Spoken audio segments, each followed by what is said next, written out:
Chers élèves, bonjour et bienvenue pour cette nouvelle vidéo dans laquelle vous allez apprendre de nouveau à remplir un tableau de proportionnalité et en utilisant une troisième méthode parmi les trois méthodes que vous avez à connaître. Alors cette troisième méthode, c'est la méthode de la règle de 3. Vous verrez parfois le nombre produit en croix, mais vous ne savez pas encore exactement à quoi ça correspond. Donc la règle de 3 me va bien comme nom. On va toujours partir de notre exemple de pâte à crêpes. Il faut pour 4 personnes 50 centilitres de lait.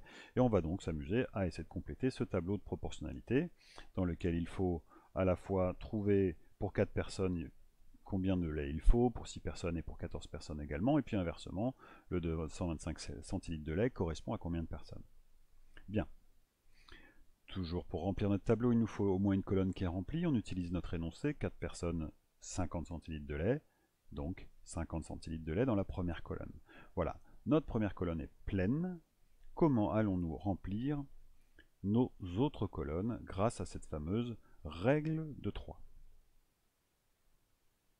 Alors, on va considérer un carré de 4 cases. Un petit tableau, mais juste avec 4 cases dans lequel une seule case est vide. Donc on va prendre les deux premières colonnes ici. Vous voyez, ça nous forme un carré avec 4 cases et il y en a une seule qui manque. Déjà, on va calculer le nombre manquant, donc ce fameux nombre qu'on appelle la quatrième, puisque c'est la quatrième case, quoi. La quatrième proportionnelle, puisqu'on est dans un tableau de proportionnalité.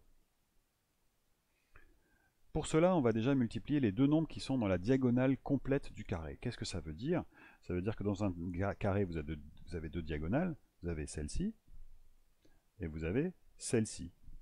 Mais comme vous pouvez le constater, il n'y en a qu'une qui est complète, c'est celle-ci. Là, les deux nombres sont renseignés. Ici, il nous en manque un. Donc on va multiplier les deux nombres qui sont dans la diagonale qui est complète. Ici. Donc 50 fois 6. Et une fois qu'on a fait ça, qu'on a écrit ça, on va diviser directement par le troisième nombre qui reste, celui qu'on n'a pas encore utilisé. Donc divisé par 4. Voilà l'ordre des calculs. Diagonale complète, 50 fois 6, divisé par 4, le nombre qui reste.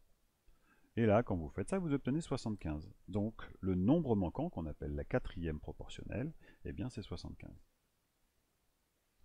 Voilà. Vous venez de remplir deux colonnes.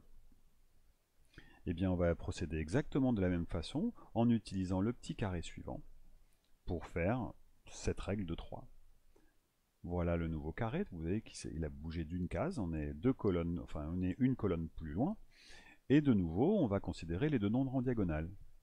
Ils sont ici, 75 et 14. Vous voyez que dans l'autre diagonale, ici, il nous manque le deuxième nombre. Donc on ne peut pas utiliser cette diagonale. C'est bien 75 fois 14. On les multiplie. Et on va diviser par ce nombre qui est tout seul, divisé par 6. 75 fois 14 divisé par 6, il se trouve que ça fait 175. On peut donc remplir la case manquante, la quatrième proportionnelle. Voilà trois colonnes qui sont remplies. Et de nouveau, on considère le dernier carré dans lequel il ne manque qu'une case. Alors la diagonale pleine, cette fois-ci, c'est celle-ci. 14 et 225. Vous voyez qu'elle n'est pas dans le même sens que tout à l'heure.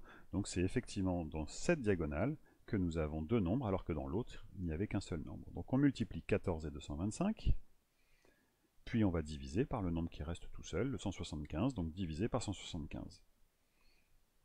Notre résultat, c'est 18. Ça veut dire que c'est pour 225 centilitres de lait, eh bien c'était 18 personnes.